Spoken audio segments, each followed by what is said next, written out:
My friends, everybody should know this by now, that the entire fundamental idea of all of Kabbalah, all of the Torah, everything that we've been talking about, all revolves around this one central idea of making a zivug between Zeir Anpin and the Nukva.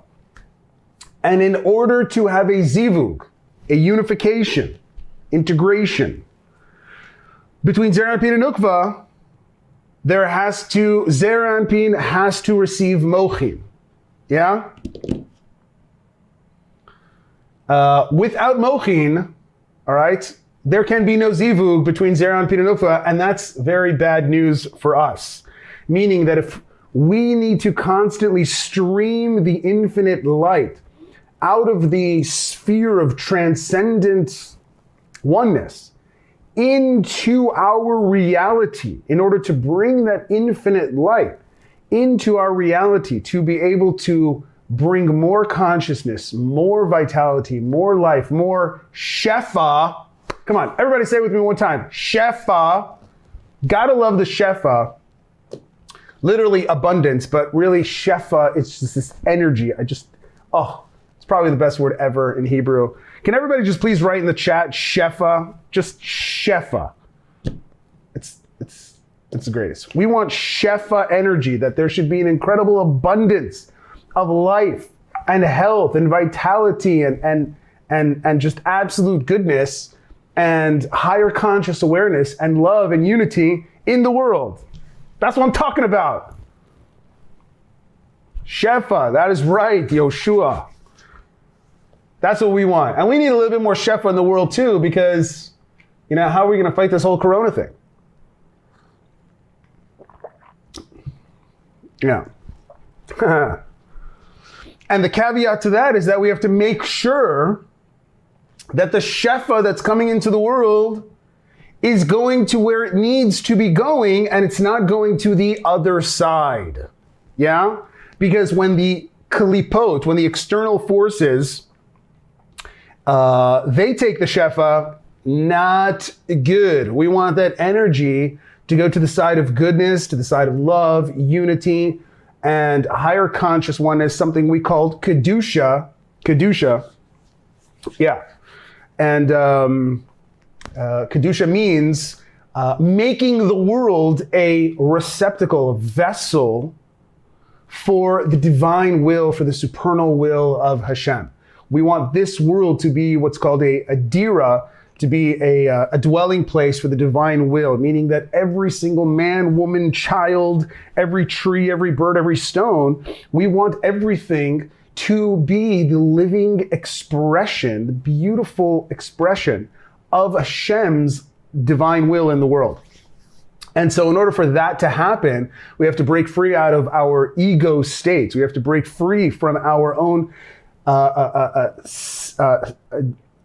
delusional perceptions of reality as being independent beings that give rise to ego, give rise to arrogance, and that's what's causing all of the separation. That's what causes all the disunity. That's what causes all of the hatred, all of the jealousy, all of the conflict between us. And so, in order to become the living expression of divine oneness in the world, we have to bring that shefa into the side of Kedusha, and not let the shefa go to the side of the other side, what's called the Sitra Achra. That's not very good. When the Sitra Achra, when the other side receives the shefa, no. Expect coronavirus, expect market crashes, expect, to stub your toe, and all of the other crazy things that might happen. So that is definitely what we don't want.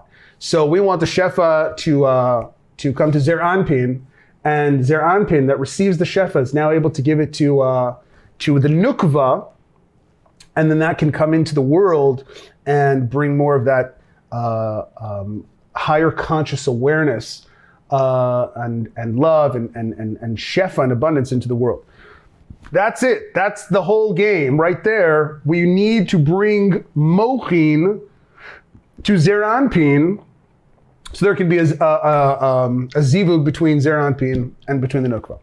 That's pretty much the foundation. There you go. All of Kabbalah in a nutshell. Basically, I'm done here. I don't have anything more to teach you, so see you guys later.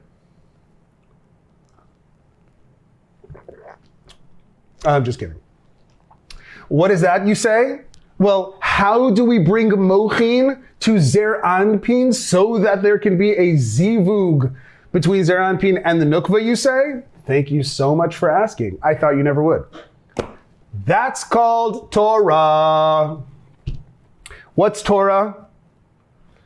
Torah is the tool, it's the interface that we as Jewish people and ultimately all of human civilization is able to tap into the infinite light of the Creator and then stream this Mochin, this energy, this consciousness energy to Zeir Anpin, so there could be a zivug, and then give birth to this energy and bring it into the world. So that's what we need Torah for. So that's kind of like the background for setting up for Pesach, because in Egypt, we didn't have Torah. There was no Torah in Egypt. No. And not only was there no Torah in Egypt, but Zeir Anpin, meaning not only did Zeir Anpin not have Mochin, but Zeir Anpin regressed back into a state of constricted consciousness, which is what allowed the forces of Klipa, the Sitra Achra, the other side, the husks, which we call Pharaoh, which we call Mitzrayim, Egypt. That's what allowed the other side to be able to dominate and to enslave the Jewish people. So we have to figure out how to liberate Zeir Anpin, liberate Israel from the clutches of Pharaoh, so that we can bring Mochin to Zeir Anpin, zivug, shefa, good times. So how do we do that? One word, my friends, it's called matzah. That's right, matzah. Matzah is the secret weapon, that is able to dispel the forces of darkness and to be able to bring Mochin back to Zeir Anpin, zivug, getting out of Egypt, and good times.